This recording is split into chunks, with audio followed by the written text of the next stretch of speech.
আপনাদের স্বাগত জানাই আমি আমার কথা শুনবার জন্য। আমার কাছে মনে হয় আমার আজকের এই আলোচনাটা অত্যন্ত জরুরি এবং খুবই গুরুত্বপূর্ণ। তার আগে একটা কথা বলে রাখা ভালো, যে এই যে রাজনৈতিক নেতাদের সম্পর্কে যেসব বিশেষণ ব্যবহার করা হয়, জনগণ ভালোবেসে ব্যবহার করেন, দলীয় নেতাকর্মীরা ব্যবহার করেন, যেমন বঙ্গবন্ধু শেখ মুজিবুর রহমান, দেশনেত্রী বেগম খালেদা জিয়া, শহীদ প্রেসিডেন্ট জিয়াউর রহমান, দেশনায়ক তারেক রহমান, বঙ্গমাতা বেগম ফজিলাতুন্নেসা মুজিব, কিংবা জননেত্রী শেখ হাসিনা। একজন সাংবাদিক হিসেবে এই বিশেষণগুলো বাংলাদেশের সাংবাদিকরা অবশ্যই ব্যবহার করে। আমি মনে করি ব্যবহার করাটা সমীচীন নয় এবং বাধ্যতামূলক নয়। কোনো কোনো বিশেষণ বিগত শাসনামলে বাধ্য করবার চেষ্টা করা হয়েছে নানাভাবে, আকার ইঙ্গিতে, এবং আমাদের রাজনৈতিক নেতারা, সমর্থক কর্মীরা অনেক সময় আহত হন এই বিশেষণগুলো ব্যবহার না করলে। কিন্তু আন্তর্জাতিক গণমাধ্যম কখনো এই বিশেষণগুলো ব্যবহার করে না। তিনি যত বড় নেতাই হন না কেন, শুধু তার নামটা ব্যবহার করেন এবং তার অফিসিয়াল, যেমন তিনি প্রেসিডেন্ট বা প্রাইম মিনিস্টার বা ফর্মার প্রেসিডেন্ট বা ফর্মার প্রাইম মিনিস্টার, এই পর্যন্ত ব্যবহার করেন। কাজেই আমি অধিকাংশ সময় এটা ব্যবহার করার যে প্রবণতা, সেখান থেকে নিজেকে বিরত রাখবার চেষ্টা করি, কিন্তু অনেক সময় সেটা করা হয়ে ওঠে না।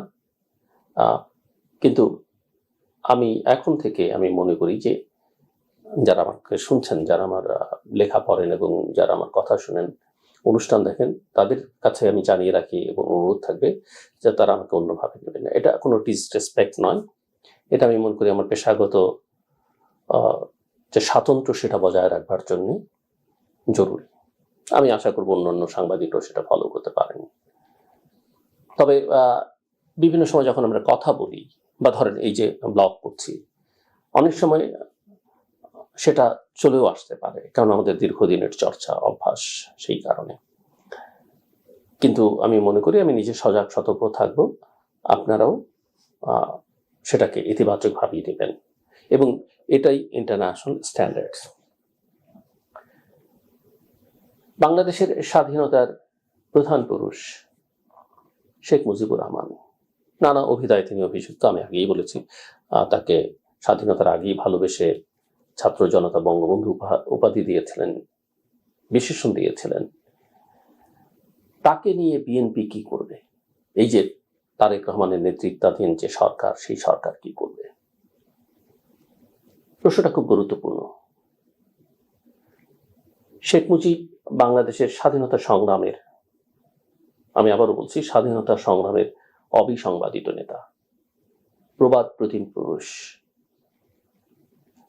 1966-তে 6 দফা দেওয়ার আগ পর্যন্ত তার চেয়ে বড় বড় নেতা আওয়ামী লীগে অনেকে ছিলেন, অন্যান্য দলেও ছিলেন, কিন্তু তাদের সবাইকে পাশ কাটিয়ে সময়ের সাহসী সন্তান হিসেবে, নেতা হিসেবে তিনি সবার সামনে চলে এসেছিলেন এবং বাকিরা সেটা মেনেও নিয়েছিলেন। এবং তার নেতৃত্বেই বাংলাদেশের স্বাধীনতা সংগ্রাম তার চূড়ান্ত পরিণতি পায়। এখানে অনেক রকমের বিতর্ক অনেকে তুলতে পারেন, তোলার চেষ্টা করেন। তিনি স্বাধীনতা চেয়েছিলেন নাকি স্বায়ত্ত শাসন চেয়েছিলেন? তিনি কি 1970-এর নির্বাচনে বিজয়ী হবার পর তাকে যদি শাসন ক্ষমতা দিয়ে দেওয়া হতো, তিনি কি পরবর্তীতে সংগ্রামটা চালিয়ে যেতেন কিনা? এই প্রশ্ন তুলতেই পারেন, কিন্তু উত্তর যেহেতু ওই ঘটনা ঘটেনি, 70 নির্বাচনের পরে তিনি যেহেতু প্রধানমন্ত্রী তো পাননি, তার দল যেহেতু ক্ষমতায় যেতে পারেনি, বা অন্যান্য বিবেচনায় যদি স্বায়ত্তশাসন দিয়ে দেওয়া হতো কি হতো, কি হলে কি হতো, এই প্রশ্নের উত্তর আমরা বরং আজকে না খুঁজি। তবে বাংলাদেশের স্বাধীনতাটা অনিবার্য ছিল, 1971-এর না হলেও কখনো না কখনো সেটা হতো। কারণ তেল জল যেমন মেশে না, এই হাজার হাজার মাইল দূরে থেকে দুটো অংশ একটা দেশ হিসেবে থাকা একেবারেই অসম্ভব ছিল। এবং পশ্চিম পাকিস্তানিদের যে দৃষ্টিভঙ্গি আমাদের পূর্ব পাকিস্তানের মানুষদের বা এই ভূখণ্ডের উপরে ছিল, সেখানে একটা টেকার কথা ছিল না, সেটা অন্য আলোচনা। মূল কথা, শেখ মুজিবুর রহমান প্রধান নেতা বাংলাদেশের মুক্তিযুদ্ধের, স্বাধীনতা সংগ্রামের। 1971 সালের 26 মার্চ বাংলাদেশের স্বাধীনতা যুদ্ধের স্বাধীনতা দিবস। সংবিধান অনুযায়ী বাংলাদেশের জনগণ স্বাধীনতার ঘোষণা দিয়েছে, বাংলাদেশের জনগণ। কিন্তু যে মানুষটির কণ্ঠে স্বাধীনতার ঘোষণা প্রথম উচ্চারিত হয়েছিল 27 মার্চ 26 মার্চ এর মাঝখানে, সেটা তৎকালীন মেজর জিয়াউর রহমান। মেজর জিয়া একজন সুদক্ষ সেনা কর্মকর্তা ছিলেন। 1965 সালের পাক ভারত যুদ্ধে তিনি গ্যালান্টারি অ্যাওয়ার্ড পাওয়া, এবং বাংলাদেশের মুক্তিযুদ্ধে তিনি পেয়েছেন সর্বোচ্চ গ্যালান্টারি অ্যাওয়ার্ড, আমরা জানি, বীরুত্তম। জেট ফোর্সের অধিনায়ক ছিলেন, তার আগে সেক্টর কমান্ডার হয়েছেন। কিছুই হয়নি, পাকিস্তানিরা আক্রমণ করেছে এবং তখন একজন সেনা কর্মকর্তা, একজন মেজর, তিনি স্বাধীনতার ঘোষণা করলেন। প্রথম ঘোষণাটা তিনি করেছেন রাষ্ট্রপতি হিসেবে নিজেকে ঘোষণা দিয়ে। বাংলাদেশের স্বাধীনতা যুদ্ধ তিনি ঘোষণা করছেন, স্বাধীনতা ঘোষণা করছেন। এরপরে রাজনৈতিক বাস্তবতায় তৎকালীন চট্টগ্রামের বিভিন্ন নেতাদের অনুরোধে এবং তিনি নিজেও তার বিবেক বিবেচনা কাজে লাগিয়ে সেটা ওই সময়কার প্রধান রাজনৈতিক নেতা বঙ্গবন্ধু শেখ মুজিবুর রহমানের নামে সেই স্বাধীনতার ঘোষণা করেছেন। দুবার তিনি ঘোষণা দিয়েছেন, দুটোই গুরুত্বপূর্ণ। একটা মেজরের বয়স কত, এবং তিনি একজন সেনা কর্মকর্তা, যুদ্ধ শুরু হয়ে গেছে, আক্রমণ এসেছে, সেই মুহূর্তে একজন সেনাবাহিনীর অফিসার যখন বলেন যে আমরা স্বাধীনতা ঘোষণা করলাম, অর্থাৎ আমরা আছি সাধারণ জনগণের পাশে, আমরা এই যুদ্ধে নামলাম, এটা বাংলাদেশের মানুষকে সাহস জুগিয়েছে, অনুপ্রেরণা জুগিয়েছে, এবং এটা আওয়ামী লীগের অনেক নেতাদের বা অনেক গবেষকের বইতেও আছে, এবং তৎকালীন যুদ্ধকালীন সময়ের অনেকের বইতে সেটা আছে, এমনকি ভারতীয় লেখকদের বইতেও আছে। এবং পরে যে কাজটা তিনি করেছেন সেটাও আমি মনে করি অত্যন্ত সুবিবেচনা প্রসূত,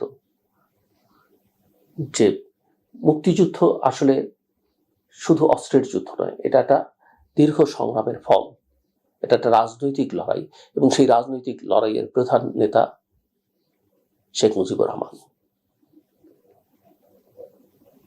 এবং জিয়াউর রহমান একজন সৈনিক, একজন যোদ্ধা, একজন সামরিক অফিসার, তিনি স্বাধীনতার ঘোষণা দিলেন। কিন্তু তার চেয়ে ঊর্ধ্বতন অফিসার ছিলেন, যে কারণেই মুক্তিযুদ্ধের সর্বাধিনায়ক বলা হয়। এটা অবশ্য আওয়ামী লীগ পরে আর মানতে রাজি না, তারা বঙ্গবন্ধুকে সর্বাধিনায়ক বলেছেন, কিন্তু তখন বলা হয়েছিল যে মুক্তিযুদ্ধের সর্বাধিনায়ক অর্থাৎ তিন বাহিনীর প্রধান হচ্ছেন তৎকালীন কর্নেল ওসমানী, যাকে পরে জেনারেল ওসমানী জেনারেল হিসেবে পদোন্নতি দেওয়া হয়। জিয়াউর রহমান সহ 11 জনকে সেক্টর কমান্ডার করা হয়, পরে 3টে ফোর্স করা হয়, জেড ফোর্স, কে ফোর্স এবং এস ফোর্স। জেনারেল তৎকালীন সেনা কর্মকর্তা কেম শফিউল্লাহ, খালেদ মোশাররফ এবং জিয়াউর রহমানের নেতৃত্বে। এবং দেশ স্বাধীন হয়েছে। রাজনৈতিক আন্দোলন নেতৃত্ব দেয়া আর রাষ্ট্র পরিচালনা ভিন্ন বিষয়, এবং সেই জায়গায় শেখ মুজিবুর রহমান অনেক ক্ষেত্রেই ব্যর্থ হয়েছেন। তবে এটাও মানতে হবে যে একটা ধ্বংসস্তূপের মধ্য থেকে দাঁড়িয়ে দেশকে গড়বার তিনি চেষ্টা, মানুষের কাছে 2-3 বছর সময় চেয়েছিলেন, মানুষ এটা দিতেও প্রস্তুত ছিল, কিন্তু তৎকালীন তিনি তার দলকে নিয়ন্ত্রণ করতে পারেননি, এবং একটা বিরোধী শক্তি জাতীয় এবং আন্তর্জাতিক চক্রান্তে দাঁড়িয়ে গেছিল। কিছু কিছু বামপন্থী সংগঠন দেশে অচল অবস্থা তৈরি করবার চেষ্টা করেছিল। আইন শৃঙ্খলা পরিস্থিতি একেবারেই বিনষ্ট ছিল, দেশে দুর্ভিক্ষের পরিস্থিতি তৈরি হয়েছে, দুর্ভিক্ষ অবস্থা ছিল, এবং শেষ পর্যন্ত কারো কারো পরামর্শ হয়তো দেশি বা বিদেশি তিনি বাকশালের মতো একদলীয় শাসন প্রতিষ্ঠা করলেন। এটাকে নানা ধরনের কর্মসূচি হিসেবে বলা হয়, কিন্তু সকল রাজনৈতিক দল নিষিদ্ধ করে একটা দল সকল সংবাদপত্র নিষিদ্ধ করে 4টা সংবাদপত্র রেখে দিলেন এবং সেখানেই তিনি তার কফিনের শেষ পেরেকটি বেড়ে দিয়েছেন। 25শে জানুয়ারি তিনি বাকশাল করলেন। 1975 সালের 25শে জানুয়ারি বাকশাল, 75 সালে 15ই আগস্ট দুকন্যা বাদে সপরিবারে কিছু সহকর্মী সহ আত্মীয় স্বজন সহ তিনি হত্যাকাণ্ডের শিকার হলেন নির্মম, এবং বাংলাদেশের ইতিহাসে নিঃসন্দেহে এটা একটা কলঙ্কজনক দিন। নেতা হিসেবে শেখ মুজিবুর রহমান যতখানি সফল ছিলেন, 71 পর্যন্ত স্বাধীনতার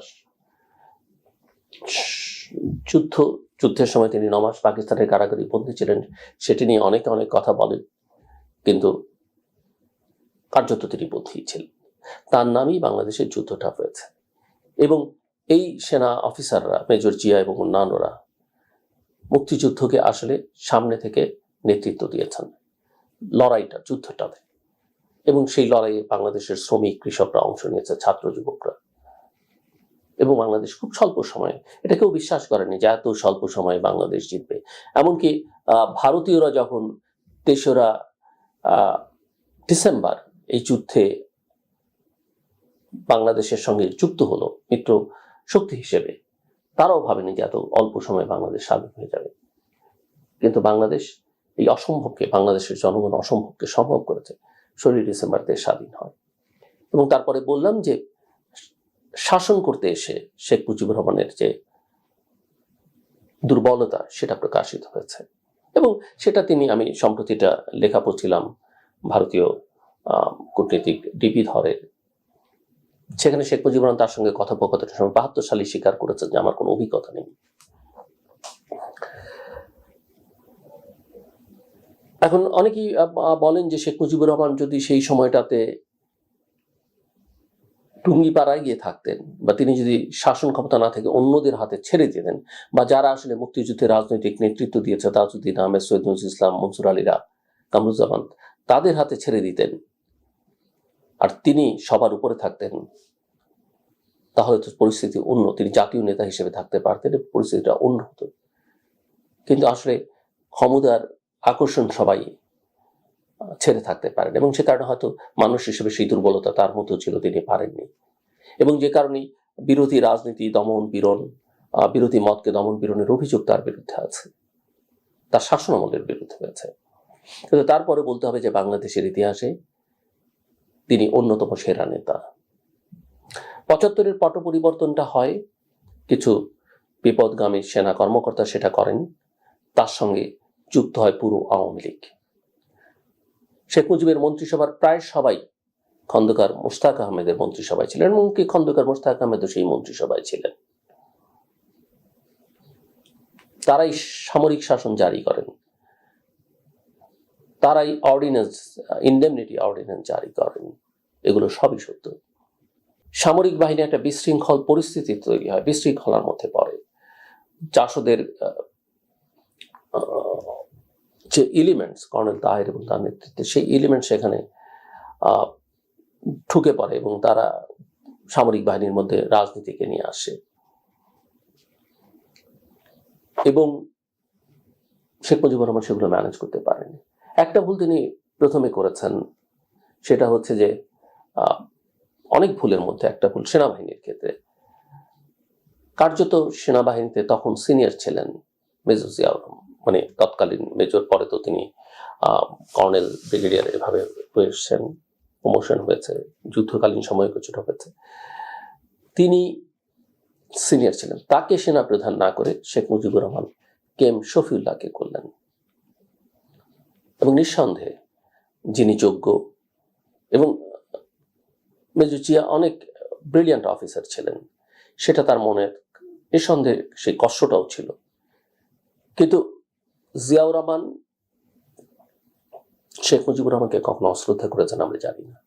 এমনকি তিনি পত্রিকায় একটি জাতির জন্ম লিখেছেন, যেখানে 7ই মার্চের ভাষণ, শেখ মুজিবুর রহমানের ভূমিকা, সব অবদানই স্বীকার করে লিখেছেন। পরে তিনি সেই সময় উপসেনা প্রধান ছিলেন। যাই হোক, এগুলো আমার আলোচনার বিষয় না। আমার আলোচনার বিষয় হচ্ছে যে শেখ মুজিবুর রহমানের শাসনকালের পরে যারা আসলেন তারা মূলত আওয়ামী লীগ। এবং 1975 সালের 3রা নভেম্বর জিয়াউর রহমানকে বন্দী করা হলো। জিয়াউর রহমান তখন সেনাপ্রধান এবং আওয়ামী সমর্থক সেনা কর্মকর্তারাই তাকে বন্দী করলেন।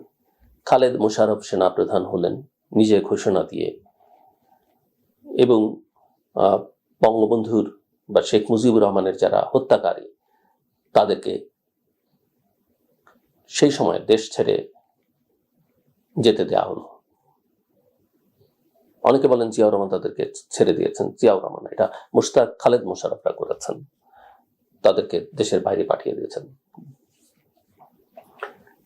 এবং সেই যে 3 থেকে 7 নভেম্বর বাংলাদেশের কোনো সরকার ছিল না।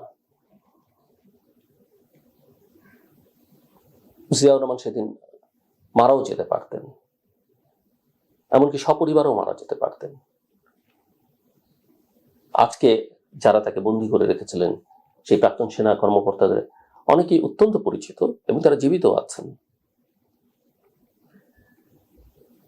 এবং তাদের কেউ বিএনপির সঙ্গেও আছেন, আওয়ামী লীগের সঙ্গেও আছেন। কিন্তু 7ই নভেম্বর এবং জিয়াউর রহমান কোন প্রক্রিয়ার মধ্যে ছিলেন না, 7ই নভেম্বর তাকে মুক্ত করলো সিপাহী জনতা। মূলত সেনাবাহিনীর সিপাহীরা একটা অভ্যুত্থানের মধ্য দিয়ে, যেটাকে জাতীয় বিপ্লব ও সংহতি দিবস সহ নানা নামে ডাকা হয়, নানানজন নানা নামে ডাকেন, জিয়াউর রহমানকে মুক্ত করলেন ধীরে ধীরে। এবং তখনও জিয়াউর রহমান দেশের রাষ্ট্রপতি হননি, কিন্তু পর্যায়ক্রমে ধারাবাহিকভাবে তিনি বাংলাদেশের রাষ্ট্র ক্ষমতায় আসেন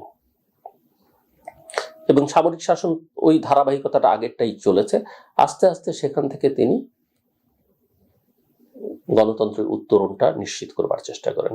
তার শাসনামলে কি কোনো দুর্বলতা ছিল না? ছিল, কিন্তু জিয়ার সবচেয়ে বড় গুণ ছিল তিনি দুর্নীতি করেননি, স্বজনপ্রীতি ছিল না, কৃচ্ছতা সাধন করেছেন, সেনাবাহিনীর মধ্যে বিশৃঙ্খল সেনাবাহিনীর মধ্যে শৃঙ্খলা ফিরিয়ে এনেছেন, যে কারণে প্রায়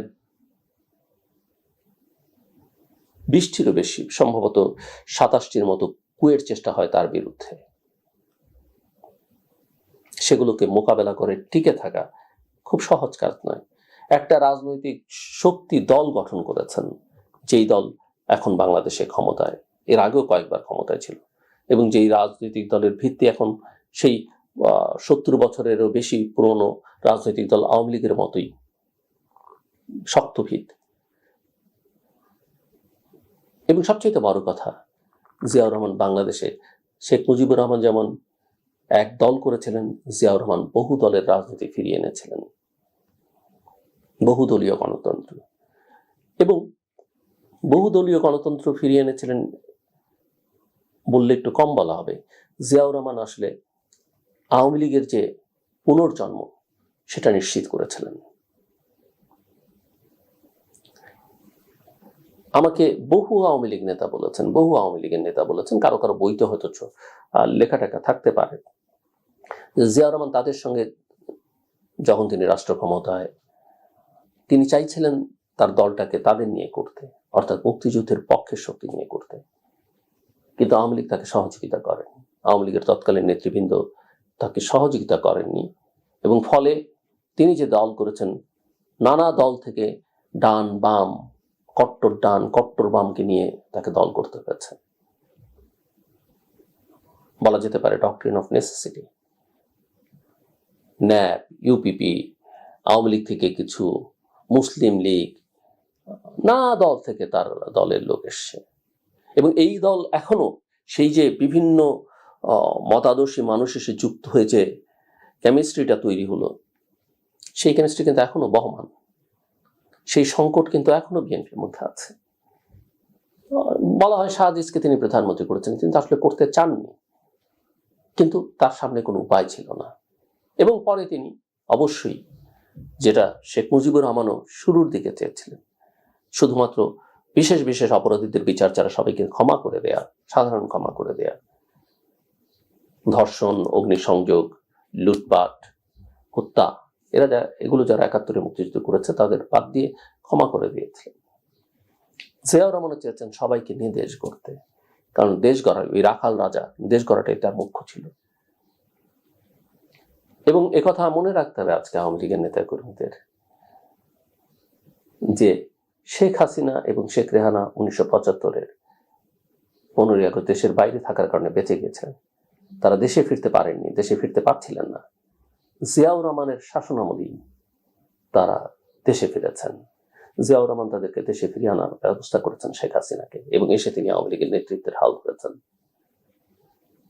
কিন্তু দুর্ভাগ্য বা বেদনার কথা যে শেখ হাসিনা দেশে আসবার 17 দিনের মাথায় জিয়াউর রহমান হত্যাকাণ্ডের শিকার হন। আমি বলছি না যে সেই হত্যাকাণ্ডের সঙ্গে শেখ হাসিনার ন্যূনতম সম্পর্ক আছে, যদিও অনেকে সেটা বলবার চেষ্টা করেন, কিন্তু এটা তো অসত্য নয় যে শেখ হাসিনা আসবার 17 দিনের মাথায় জিয়াউর রহমান হত্যাকাণ্ডের শিকার হন। আমি এগুলো কেন বলছি? আমি বলছি ওই যে কারণে শুরুই করেছিলাম, যে শেখ মুজিবুর রহমানকে নিয়ে বিএনপি কি করবে। এবং তারপর জিয়ার হত্যাকাণ্ডের পরে বিএনপি দীর্ঘদিন আওয়ামী লীগের সঙ্গে বিরোধী, স্বৈর শাসন বিরোধী, সামরিক শাসন বিরোধী আন্দোলন করেছে। বেগম জিয়া, শেখ হাসিনা প্রায় সমান তালে জাতীয় নেত্রী হয়ে উঠেছেন। তারপরে একটা পর্যায়ে এসে তরুণ তারেক রহমান একদম তৃণমূল থেকে দলীয় রাজনীতি করবার চেষ্টা করেছেন। 2001-এর নির্বাচনের আগে সেই নির্বাচনটাকে নির্বাচনী ক্যাম্পেইনে নেতৃত্ব দিয়েছেন। দল ক্ষমতায় আসবার পরে তিনি সরকারকে, দলকে সহযোগিতা করবার চেষ্টা করেছেন। সেগুলো নিয়ে নানা রকমের সমালোচনা আছে, কথা আছে। কিন্তু একথা মনে রাখতে হবে, মাথায় রাখতে হবে যে তারেক রহমান টুঙ্গিপাড়ায় শেখ মুজিবুর রহমানের মাজার জিয়ারত করেছেন। একথা পার্লামেন্টের প্রসিডিংস দেখলে দেখা যাবে যে বেগম খালেদা জিয়া অনেক বক্তৃতায় শেখ মুজিবুর রহমানের নাম শ্রদ্ধার সঙ্গে উচ্চারণ করেছেন। অন্যান্য জাতীয় নেতাদের নাম উচ্চারণ করেছেন, মৌলানা ভাসানী, শেরে বাংলা একে ফজলুল হক, হোসেন শহীদ সোহরাওয়ার্দী। এবং বিভিন্ন পর্যায়ে, ইতিহাসে বিভিন্ন পর্যায়ে দেখা গেছে যে জিয়া শাসনামলে, বেগম জিয়া শাসনামলে শেখ মুজিবুর রহমানকে যথেষ্ট পরিমাণে শ্রদ্ধা জানাবার তারা চেষ্টা করেছেন। হ্যাঁ, হয়তো যতটা প্রাপ্য ছিল ততটা তারা করেননি। তার দায় কিন্তু একমাত্র বিএনপির না, এর দায় আওয়ামী লীগের। কারণ আওয়ামী লীগ ক্রমাগতভাবে, বিশেষ করে আওয়ামী লীগের শাসনামলের প্রধানমন্ত্রী শেখ হাসিনা যেভাবে জিয়াউর রহমানকে রাজাকার বানাবার চেষ্টা করেছেন, বেগম জিয়াকে নিয়ে অশ্লীল কথাবার্তা বলেছেন, তারেক রহমানকে নিয়ে অশোভন কথাবার্তা বলেছেন, সেই জায়গা থেকে তাদের পক্ষে এর বেশি কিছু করা সম্ভব ছিল না। নিশ্চয়ই অনেক রকমের বিতর্ক আছে, জন্মদিন পালন, ইনডেমনিটি অর্ডিন্যান্সের মামলা কেন এতদিন ঝুলে থাকলো, এগুলো নিয়ে বিএনপির বিরুদ্ধে অভিযোগ আছে। কিন্তু রাজনীতি তো সরল রাখায় চলে না, এবং প্রত্যেক ক্রিয়ার একটা প্রতিক্রিয়া আছে। এই ক্রিয়া প্রতিক্রিয়াগুলো তো রাজনীতি থাকে। তারপর এর মধ্যে থেকে বেরিয়ে এসে কে কত মহৎ হতে পারেন, কে কত ক্ষমা করে দিতে পারেন, কে কত সত্যকে প্রতিষ্ঠা করতে পারেন, সেটাই গুরুত্বপূর্ণ। এবং সে কারণেই আমি ওই প্রশ্নটা তুলেছিলাম যে শেখ মুজিবুর রহমানকে নিয়ে বিএনপি কি করবে। শেখ মুজিবুর রহমান 1975 সালে নিহত হয়েছেন, 15ই আগস্ট হত্যাকাণ্ডের শিকার হয়েছেন। কিন্তু শেখ মুজিবুর রহমানকে দ্বিতীয়বারের মতো ক্ষমা করেছেন তারই কন্যা, দ্বিতীয়বারের মতো হত্যা করেছেন তারই কন্যা শেখ হাসিনা এবং তার সহকর্মীরা। তাকে যে জায়গায় নিয়ে যাবার চেষ্টা করা হচ্ছে, 2 বছর ধরে জন্মদিন পালন করে, দেশের সবকিছু, এমনকি আওয়ামী লীগের যে গুরুত্বপূর্ণ নেতারা স্বাধীনতা যুদ্ধে গুরুত্বপূর্ণ ভূমিকা পালন করেছেন তাদেরও অস্বীকার করে, সম্মান না দিয়ে, সবকিছু একজন একটা পরিবার করেছে। এভাবে এটাকে প্রতিষ্ঠিত করবার যে চেষ্টা, বাংলাদেশে হাজার হাজার প্রতিষ্ঠান একই পরিবারের সদস্যদের নামে। আমি যে বিশ্ববিদ্যালয়ে পড়তাম, আমি একদিন গিয়ে দেখি, আমি খুব কম যাওয়াই হয় না বলতে গেলে, একই পরিবারের সদস্যদের নামে 4টা-5টা প্রতিষ্ঠান, হল, এটা সেটা। এগুলো করতে করতে মানুষকে ত্যাক্ত বিরক্ত করেছে, এবং যে কারণে 24-এর অগাস্টে তার পতনের পর 5 তারিখে শেখ মুজিবুর রহমানেরও এই যে তার সারা দেশে যে স্ট্যাচু ছিল, যেগুলো ছিল সেগুলো ভেঙে ফেলা হলো, এই যে অসম্মান যেটা মানুষ করলো, তরুণরা করলো, সেটা মূল দায় শেখ হাসিনার। আমি গল্প খুব ভালো বলতে পারি না, বাট একটা ছোট্ট আমি এবং আমাদের পরিচিত ঘনিষ্ঠ জনরা, আপনাদের সবারই পরিচিত যারা, আমরা সিলেটে একবার শ্রীমঙ্গলে গিয়েছিলাম একটা চা বাগানে। তো সেখানে যিনি আমাদের হোস্ট, ভদ্র মহিলা এবং তার হাজবেন্ড, ভদ্র মহিলা খুব চমৎকার কথাবার্তা বলেন এবং তিনি আমাকে বলছিলেন যে আমি তো গৃহবধূ, আমি আপনার শোতে আসতে চাই, কিন্তু আপনি আমাকে কিভাবে নেবেন? তো অন্যরা তখন বলছে যে না, গৃহবধূরও তো রাইট আছে। যেমন আমার মনে আছে একবার ব্যারিস্টার মওদুদ আহমেদ আমাকে বলেছিলেন যে তুমি সাধারণ মানুষকে মাঝে মাঝে শোতে নিয়ে আসো। কিন্তু কথা বলেন বটে, কিন্তু অনেক সময় আসলে দর্শকরা তাদেরকে খুব একটা নিতে চান না। যারা বলেন তারাও দেখবেন কিনা, দেখেন কিনা, সেটাই প্রশ্ন আছে। তো ওই ভদ্রমহিলা খুব চমৎকার কথা বলেন। তো আমাদের আরেক বন্ধু, আমার অগ্রজ প্রতিম সম্পাদক, তিনি তাকে জিজ্ঞেস করলেন, আচ্ছা ও না হয় আপনাকে অনুষ্ঠানে নিল, তো আপনি কার সঙ্গে বসতে চান? তিনি তখন বললেন যে আমি সুভাষ সিংহ রায়ের সঙ্গে বসতে চাই। তো সবাই মিলে হাসলো যে সুভাষ সিংহ রায়ের সঙ্গে আপনি বসতে চান, তো কি বলবেন আপনি সুভাষ সিংহ রায়কে? আমি শুরু করবো এভাবে যে সুভাষ সিংহ রায় তো অনেক বইটই নিয়ে আসে, তো আমি ওনাকে বলবো যে আপনি বইটই রাখেন, বইটই টেবিলের বাইরে রাখেন, আসুন আমরা চোখে চোখ রেখে কথা বলি, আই টু আই কন্ট্যাক্ট। তখন আচ্ছা ঠিক আছে, উনি তো বইটি সরালেন, চোখে চোখে চোখ রেখে কথা হবে। তারপরে আপনি কি বলবেন? তো আমি ওনাকে প্রথম প্রশ্ন করব, আচ্ছা আপনি তো মিষ্টি পছন্দ করেন? তো ন্যাচারালি সবাই আমরা মিষ্টি পছন্দ করি, ডায়াবেটিস যাদের তারাও পছন্দ করেন, লুকিয়ে টুকিও খান। তো সুভাষ সিংহ রায় হয়তো উত্তর দেবেন স্বাভাবিকভাবে যে হ্যাঁ মিষ্টি পছন্দ।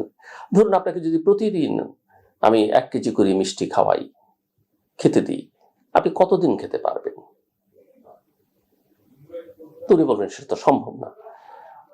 তো তখন ওই ভদ্রমহিলা বলছেন, আমি তখন সুভাষ সিংহ রায়কে বলবো, আপনারা যে আমাদেরকে প্রতিদিন 1 কেজি করে বঙ্গবন্ধু খাওয়াচ্ছেন, শেখ মুজিব খাওয়াচ্ছেন বা তারও বেশি করে, এটা আমাদের কিভাবে হজম হয়? তো এভাবেই আসলে ইতিহাসের এই মহানায়ককে তার দল, তার কন্যা, তারা শেষ করে দিয়েছেন।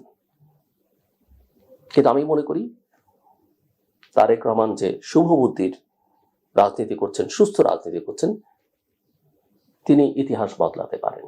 কে কি করলো, কে আপনাকে আঘাত করলো আমি জানি, আমি তো গত কয়েক মাসের বক্তৃতা আমি শুনি নাই শেখ হাসিনা নাম নিয়েছেন তারেক রহমান, কোনো ব্যক্তির নাম নিয়ে, কোনো দলের নাম নিয়ে তিনি কথা বলছেন না, বক্তৃতা করছেন না। এটা ইতিবাচক আমাদের রাজনীতির সংস্কৃতিতে।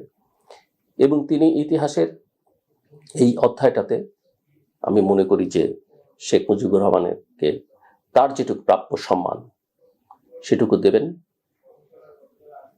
শ্রদ্ধার সঙ্গে, কারণ তিনি নিজেই শ্রদ্ধা না করলে তিনি তো টুঙ্গিপাড়ায় যেতেন না, গেছেন। এই সম্মানটা দেবেন, একই সঙ্গে অন্যান্য জাতীয় নেতারা যারা আছেন তাদেরকে সম্মান তারা যেন পান, এটা তিনি প্রতিষ্ঠা করবেন। অন্যকে সম্মান দিলে নিজের সম্মান পাওয়া যায়। আওয়ামী লীগ কি করেছে, কি বললো না বললো, বা অন্যরা আপনাকে কিভাবে সমালোচনা করলো, বা আপনার দলের লোকজন আপনাকে কিভাবে কি বললো, বা এই যে তরুণ জুলাই অভ্যুত্থানের মহানায়ক হিসেবে যারা নিজেদের দাবিদার তারা কি বললো, তাতে কিছু যায় আসে না। ইতিহাস নির্মাণ করবার দায়িত্ব আপনার, এবং সেই ধারাটা যদি আপনি প্রতিষ্ঠা করতে পারেন, আমি নিশ্চিতভাবে বিশ্বাস করি। আমার আসলে আরো এই বিষয়ে আরো অনেক কিছু বলবার আছে, আমি চেষ্টা করবো আগামীকাল বা পরে কোনো দিন বলবার জন্য। ইতিহাস নিশ্চয়ই আপনাকে শ্রদ্ধা ভরে স্মরণ করবে, এবং এখানে কারোর সঙ্গে কারো তুলনা নয়। শেখ মুজিব, জিয়াউর রহমান বা ভাসানী, শেখ মুজিব, এই তুলনার কোনো দরকার নেই। যার যা স্থান তাকে প্রত্যেককে আমরা মর্যাদা দিই, এবং আপনি সেটা প্রতিষ্ঠা করুন। আমি মনে করি ইতিহাসের একটা উচ্চতম স্থানে, গুরুত্বপূর্ণ স্থানে আপনার নামও আগামী দিন লিখবে। আমার কথা শুনবার জন্য অসংখ্য ধন্যবাদ। আপনাদের সবার জন্য শুভকামনা।